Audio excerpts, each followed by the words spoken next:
M comme Maïtena. Tais-toi, laisse répondre Rémi. Rémi. Rémi. M comme Rémi. S'il te plaît, Rémi. S'il te plaît, mon cher Rémi. Oui, Maïtena, Comment je suis là, allons-nous bien présent. Ça va bien et vous? Ben bien, tranquille, la baisse. Il fait un peu Tranquille, froid. la baisse, regarde. C'est la clim. Je sacaille un peu. Ouais, j'ai un peu froid aussi. Ouais. Je déteste ça, c'est épouvantable. Je dénonce mes conditions de travail. Voilà, je préfère le dire. Rémi, je dois bien reconnaître que je suis passé une fois de plus à côté d'un certain nombre d'informations. Heureusement, tu vas me sortir de la mouise. Je suis là pour vous. Au sommaire aujourd'hui, je vous présenterai Tommy Barnes, un Anglais qui a tout plaqué pour ouvrir une microbrasserie à Bralou, un petit village situé près de Tours. On ira en Norvège où va bientôt ouvrir le plus grand restaurant sous-marin d'Europe. Et puis on parlera de ces 6 trônes de fer de la série Game of Thrones qui ont été cachés aux 4 coins du monde. J'adore. RMC, M comme Rémi. Citrone aux 4 coins. C'est vrai.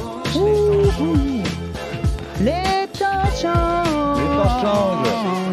Car pour commencer, une info qui illustre à quel point notre monde est en pleine mutation, à quel point les temps changent. Sachez qu'aux États-Unis, les ventes de jeans sont en chute libre. Ah bon ? Le pays importe désormais plus de pantalons de yoga, de leggings et autres pantalons à élastique que de jeans. C'est la fin de l'élégance. C'est la fin de l'élégance. Il est victime de l'engouement pour les vêtements de sport, une tendance appelée athleisure. Le jean devient has-been. J'ai du mal à me faire à l'idée, je vous avoue. Non mais bon, déjà que le jean c'était pas d'une élégance folle, mais si on ça peut être porté on avec va élégance. tous vivre en jogging là. En jogging Là, ou en legging. là je peux plus. Là. Vous mettez pas de legging, vous? Le moins possible quand je fais du sport, tu vois. Ouais. Mais vivre en jogging, c'est triste quand même. Ouais, un jour je viendrai en legging pour vous. J'essaierai de voir votre Si tu viens en réaction. legging, ça va être très moulant, non? Oui, et alors? Où est le problème? Ok, bon, on va passer à une autre info alors. Je vais maintenant vous présenter Tommy Barnes. Maïtena, Tommy est un Anglais de 41 ans. Il y a 3 ans, il a décidé de tout quitter pour s'installer à Bralou, une commune de 400 habitants située en Indre-et-Loire. Il y a monté sa microbrasserie Bralou Bière. Tommy produit aujourd'hui 400 litres de bière artisanale qu'il vend aux Frenchies. J'espère qu'il ne nous appelle plus les Froggies du coup. Son leitmotiv, faire aimer la bière artisanale au pays du bon vin. Les Beatles sont d'ailleurs un petit message pour Tommy.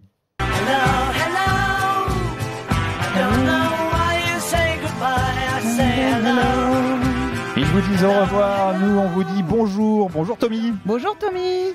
Bonjour, et merci pour la chanson. Ça vous plaît la chanson? Vous avez, Tommy, ce délicieux accent absolument irrésistible qui vous caractérise, vous les Brits. Les British. C'est gentil, je parle le français fonctionnel. Ouais, non, vous parlez français magnifiquement, voilà, c'est très bien. Depuis, qu'est-ce qui vous a amené donc dans ce bled qu'est Bralou, hein? Qu'est-ce qui fait que c'est là que vous avez atterri, Tommy? Pardon, j'ai pas compris exactement. Qu'est-ce que j'ai... Pourquoi vous avez choisi Bralou? Ah, d'accord, c'était la chance. C'était la chance.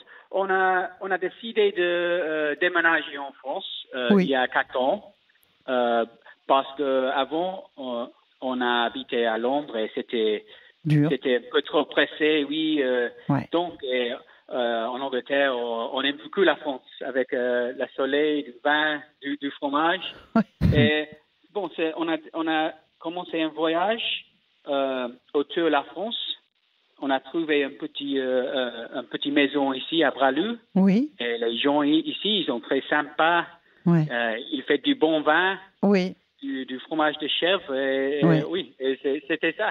Ouais. Et donc là, maintenant, vous faites de la bière? Oui, je fabrique la bière.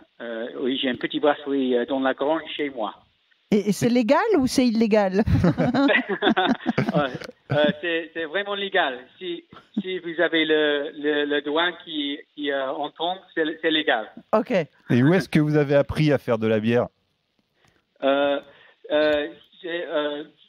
Pourquoi j'ai fait de la bière, c'est ça? Où est-ce que vous avez appris? Vous avez appris en Angleterre ou vous avez appris en France? Non, c'est avant, en Angleterre, j'ai bu beaucoup de la bière, ça c'est vrai. Ah oui, Oui, pour moi, ça c'est la recherche. Ouais. Ça, c'est toujours le travail. Mais non, on a déménagé en France et ici, j'ai eu un peu plus d'espace et pas de métier. Ouais. Donc, oui, j'adore la bière. J'ai pensé, je vais fabriquer la bière. Tommy, qui est-ce qui achète votre bière? La bière, c'est possible d'acheter la bière de la marché de Richelieu. Ouais. Donc vous vendez sur le marché. Et vous vivez de ça? Oui, je fais les deux marchés. Oui. Ah bah c'est fantastique. Alors finalement, Tommy, les bières françaises sont meilleures que les anglaises, grâce à vous. C'est pareil. C'est différent, mais c'est pareil. Attention Tommy, on peut vous renvoyer n'importe quand. Et là, c'est compliqué après. Non, merci beaucoup, Tommy. C'est trop sympathique. On vous souhaite le meilleur. Ouais. En plus, c'est quand même un moment très très particulier pour vous autres, les Britanniques. Donc, c'est pas drôle ce qui est en train de se passer pour vous. Et on est ravis que vous puissiez au moins, au moins vous et votre femme, vous êtes là, quoi.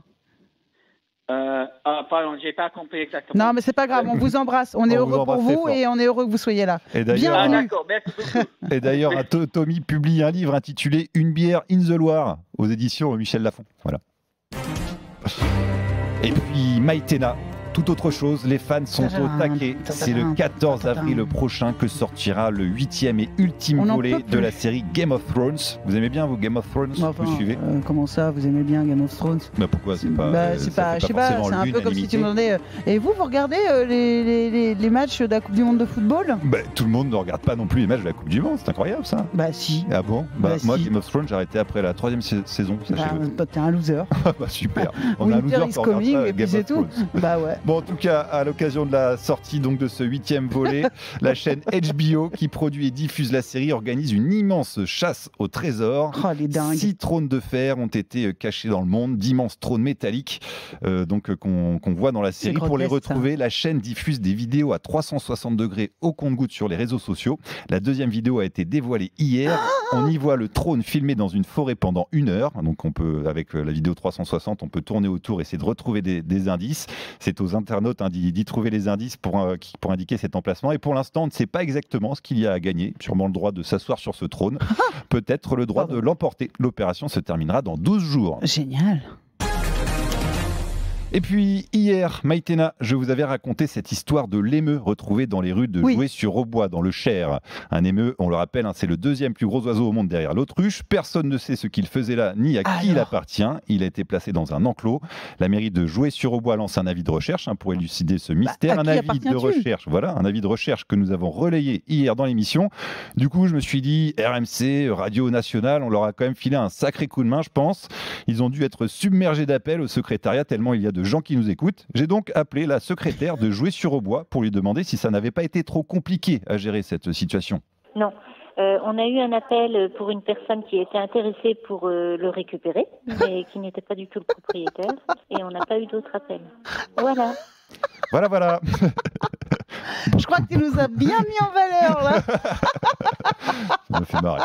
Le mystère reste donc entier. On fera régulièrement un point pour savoir à qui appartient ce petit émeu. Jusqu'à ce qu'il soit récupéré. C'est ça.